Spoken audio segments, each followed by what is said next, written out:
Welcome back to Combust Astrology. My name is Liv, and let's go into it. I started recording, but I got a call, and unfortunately, I had to stop. So we're gonna try again. I only got like 2 minutes in.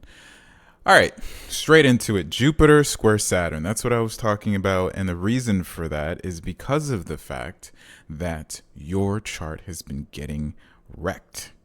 All right, Jupiter in Gemini has been making its rounds and it's screwed you over in a way that isn't necessarily bad. It's liberated you, but it feels like you're being screwed over now because it's like, I can't control my image. Why can't you control your image? Because your 10th house is Virgo, and the only way for you to present yourself now with the deep, dark secrets that you know about everyone is being shed and it's being brought into light. As Uranus is doing its last bit of ways out of your 6th house, opposing that 12th house, all the spiritual stuff that you've ever hidden is now being exposed. So why is this important? Because Jupiter in Gemini at the start of last year, and actually let's go back at the start of last year when Jupiter entered Gemini, you started realizing, maybe all the things that I was looking up and I thought to be true actually is true, but how do I actually execute that so I'm not crazy in front of everyone and actually share all the things I know? Does anyone else know? And it was sort of like a pulse of what it is that you know versus your balls. Are you going to actually do the things? Are you going to actually take the chance? Are you going to actually commit to the idea and not just hide in the dark? That's what Uranus in Taurus has been leading up to anyway, right? We'll cover that more in that video, but coming back to Jupiter, because in case you don't know, Jupiter is the only son of Saturn that was able to come out and not die, right? Jupiter is the antithesis of Saturn because Saturn wanted to grow old, but I believe it was like Cret, or I don't know. Jupiter was like folded. Saturn was given a rock, and his mom was like, "All right, here you go." And then Jupiter was saved, and what yada yada yada. Or is that Uranus? No, it is because Saturn killed Uranus, or he chopped his pee. Either way. Going into this transit, though, Jupiter squaring your 4th house is the crux of all this because, yeah, you could have gotten away with potentially acting like, yeah, nothing's wrong, I'm okay, with that Virgo 10th house. But then because Saturn and the square to Jupiter, as I was saying before the video cut out, a square between Saturn and Jupiter always happens. But in Pisces, where we look at control and we dispel the fantasy, and in Gemini, where we have a whole... Did I say Jupiter and Saturn? No, I had to say Jupiter and Gemini, square Saturn in Pisces. I hope I did. Where Gemini is all about the possibilities. So, for instance, in our macroeconomics right now, today, as you can see, the current president-in-chief is making a lot of drastic fiscal policies that align very well with his own chart, not necessarily with the people. But I'm not here for politics because, honestly, the astrology is going to show what it does. But either way, no matter who got into office, there was going to be a shrinkage because of the fact of how the mutable signs, it was looking for a whole bunch of different ways of doing things. And if you look at the policies that are currently being put into place, it's very scrambly. There's like it's not organized. It's very much drastic. Squaring what seems like it's fair, what seems like it's peace. Saturn in Pisces comes in and it's like no one gets the ability to do whatever they want anymore. You have to go through specific channels. It's the police walking into a party. And so this square was very much about that removal. And now that square also indirectly affected you as a person. Why? Saturn coming into your 4th house means that your family life, your family relationship is not real, and it's time to evict whatever it could be, the people, the places, the home itself. I saw a lot of people with Sag risings that had a lot of leakage issues with their home, people getting divorces. Why? Because the Jupiter here is not directly saying jump into someone else's pants, but it's saying there's a world of opportunity outside. And in order for you to grow as a person, in order for you to actually go into the career field that you need, in order for the family that you have to evolve, you have to be open to the grand vacuum of the universe that gives you so many possibilities.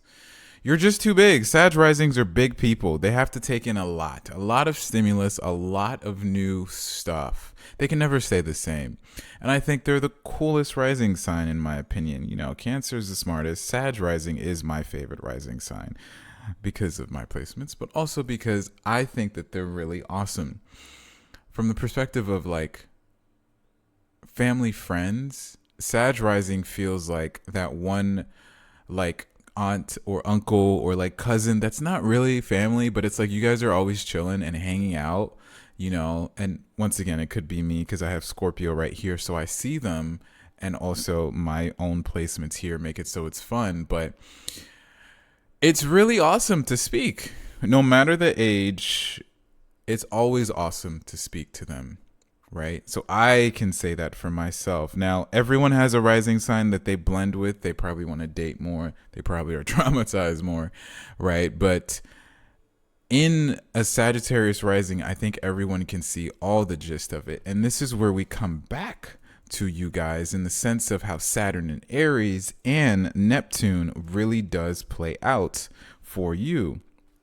Because of the fact that we're finishing the chapter of the family issues and, you know, who he said, maybe someone cheated, maybe whatever, you know, whole bunch of dating, Jesus Christ, especially if you have Gemini placements. But that Jupiter and Gemini was like, let's get a taste for all of it, right? As Gemini leaves, the dating's drastically going to slow down. But the entertainment and the fun of life should increase. You should look, though, in after Saturn's done, to not just increase the dating, but to be serious. Jupiter and Gemini made it so that you guys were kind of like taste testing everything around you, and it didn't have to be dating. It was more so what was fun, right? And for some of you, especially if you have more Scorpio and you have AKA Mars ruled energy in your sign, in your chart, you were probably leaning towards finding a lot of mysticism, god damn it, mysticism, and deciding that you had to make it your life. You had to fight for it, right? It was like a teaching thing. You indulge in it every day, because before Saturn and Neptune were here, it was the North and South node in Libra. So you were out here trying to balance all these friendships and these people, and you were like, all right, time to slow down. Let's actually focus on teaching. Let's actually focus on change. Let's do this thing. Instead of building communities that I inevitably leave, let me actually start my own. And so you had the grassroots, you had the idea, right? Saturn in Pisces made you kind of go home. It made you stop running around vicariously and say, I need to find a root. I need to find a base. I also want love. Why can't I have that long-term thing? Right?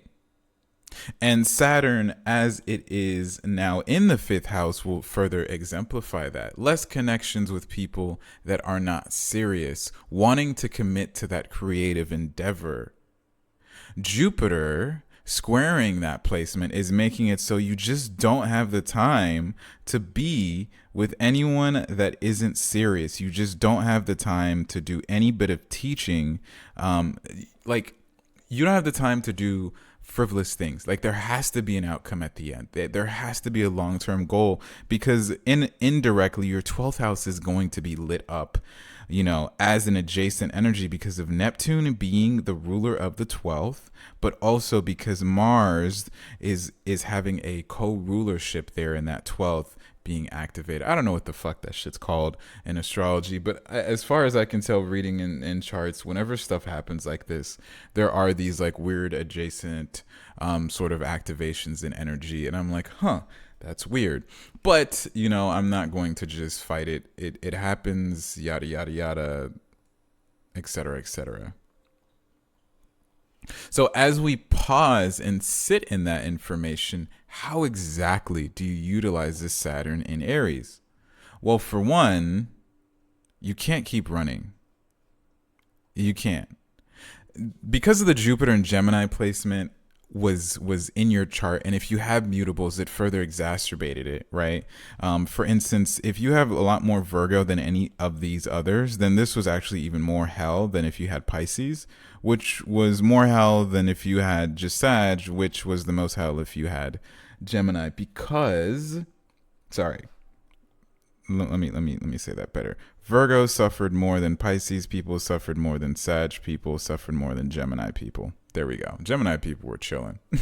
They were still bored though, because Jupiter was too much for them. But in terms of like being just mentally crushed, the Virgos were going through it, because like you couldn't do your usual running away because Saturn was opposing in your fourth house. So if you tried to overwork, if you tried to ignore it, like it would just 3x 10x in your home life. And if you tried to just ignore your work life and just focus on your home life, you'd go poor.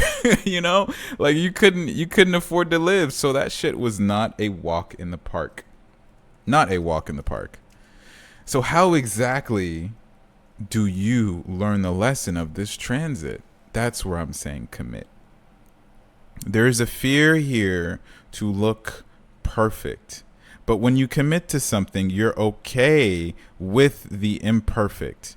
You're okay with everything not making sense, and you're okay with the adventure and or the shifting constantly. Because before, it's like the inconjunct of Gemini and Saturn means you can shift, but you never even started anyway. So is it really a shift? Do you ever actually shift if you never committed in the first place with the action? Or if you're just using other people's action as a proxy for your own, aka living vicariously through the lives of other people and what it is that you need to do. But now, as these two conjunct here, and Jupiter and Mercury are also conjunct, it's like commit and I'll make your fantasy come true. Commit and Jupiter when I cover that, and I'll help you tackle that fear that you have of your power. You guys are very powerful manifestors, because these two, you have your subconscious, I'm not going to spell it out, whatever, and then you have your literal birth, right? This is a strong 12th to first house axis. And I've noticed in clients that have this, a lot of them are not innately spiritual if they have more Virgo or Gemini than anything else, or Aquarius. But if they have more of anything else, then they'll be indirectly spiritual. They'll live their life truly believing that their actions will lead to the success that they want, which is very spiritual because you're in tune with your emotions, which is very spiritual because your emotions reflect the reality you have. As Neo says, spirituality without the ability to change your reality is just vanity. And I will say astrology without the ability to make your life less shitty is just being silly on Twitter or something. I don't know. You have that gift, especially if you guys have placements in your 12th and 1st. Oh my God, the dreams, you always know. And then you take the knowing and you grow. And then you take the growing and you make money. Like you guys, like money isn't something that's hard. It's not something that is difficult for you to achieve, because this 2 to 10, like you know how to make it work. But as Uranus went through your 6th house, it was like, maybe you don't have to work the 9 to 5 in the specific way you thought. Right? And, if you have more Sag and whatever, then you probably lean towards that anyway. But it's really like you don't necessarily have to do it that way anymore. And give yourself the grace to, give yourself the ability to do it a different way than the expected way of whatever it is that you thought was stability. Because that stability is just subconsciously rooted in your desire to control. If you can be stable in your day-to-day life, if you know how the money's coming in, then you're perfect in your career. And then this 12th house Scorpio is happy. Because it controls a lot of things in this chart. Both the way that you present yourself, that you know more than everyone else, because that also ricochets into the Virgo. Both the way that you're intelligent, which also ricochets into this picture-perfect family life. Friendships look immaculate because you're always fun. You always know how to do stuff. And of course, got the balance. And this is why I say this is the coolest chart to me, because it really, there's just fire risings live life, but compared to a Leo rising that has a lot of family trauma, the Sagittarius rising, all it knows is trauma. All it knows is trauma. It doesn't. Oh, you thought your family was fucked up? Yeah, well, mine's doesn't even exist. I have an image of love that I want to recreate, but I don't know how to. And I'm forever trapped in this cycle of trying to look at what it is that my parents did or didn't have, try to create this reality, only to find out that I'm the only one that can truly love myself enough, and or simply give it all to the world, aka helping society find its own balance to the communication that I say about things, which will lead to me finding the correct people in my life that will then give me the ability to help them organize more amazing systems, which will make me money and then go towards my own stability, which inevitably will bring me to the fame that I desire, give me the freedom to roam as much as I want, and truly have fun and something in my life that gives me passion. You like that? I hope you do. I just did something I only keep exclusive to my readings. I I call it the Virgo spiral. Anyway.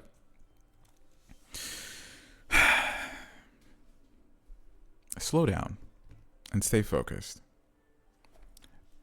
Things usually come easy to you. They come very quick, and I don't doubt this will too, but there's a different feeling to it. And the reason for that is because you cannot control the outcome this time. In a way that, I look at this transit and it's like you have two options, right? And they will both drastically change you at the end, specifically Neptune and Aries. You can either A, go down a very extreme, vapid route of I don't want to say narcissism, but just self-prioritization to such an nth degree. I don't recommend that, because at the end of it, when Neptune goes into Taurus, when Saturn goes into Taurus and Gemini, I think you'll be very lonely. You'll have a lot of fame, you'll be very well known, people, but you'll be very lonely. And I know you want community so badly. You want to have so many friends. The other outcome is to take the time to grow and connect with what is around you, but be the lead. And not just, like I said, start a community, abandon, start a community, give someone else the ability. I want you to take the control. You have to. No one else is gonna save us. It's only you. Okay? Mr., Mrs., or both, or whatever other pronouns I might be missing. Please, I love you all. You're just souls walking around in giant meat suits and religion and gender and all that other stuff. But at the end of the day, I see you for who you really are. An adventurer lost on this plane. Okay, that's all I got. I've been yapping way too long, and my head hurts, and I have a migraine, to which I will label this Migraine Updates. Okay, so I have a podcast. I released episode 2. I did that yesterday. I also uploaded Virgo, Mars and Virgo. I don't know when you're going to listen to this, but I uploaded that. I am doing little skits on TikTok. Not really skits, just roasting. I think I'll just roast placements on TikTok. My Instagram to reach out and connect. My website, if you have like actual personal question stuff, you can ask me. I'll get to them when I can. And if you are going to book a reading, please don't. But if you are, please just do like 30 minutes. I don't want to talk for an hour. What else? That's all I got. Please don't be a couple. I don't want to read for couples for right now. At least not until July of 2025. When Uranus goes into Gemini, I'll be ready for all of you. Divorce rates are going to be going through the roof. So if you make it through Uranus and Gemini, you're solid. You're locked in. Okay, is that it? Website, podcast, TikTok, Instagram. I don't use Twitter as much. Yeah, I think that's it. Thank you so much for watching. If I'm alive tomorrow, I'll be posting another sign or something. Or maybe I just need a break. Toodles.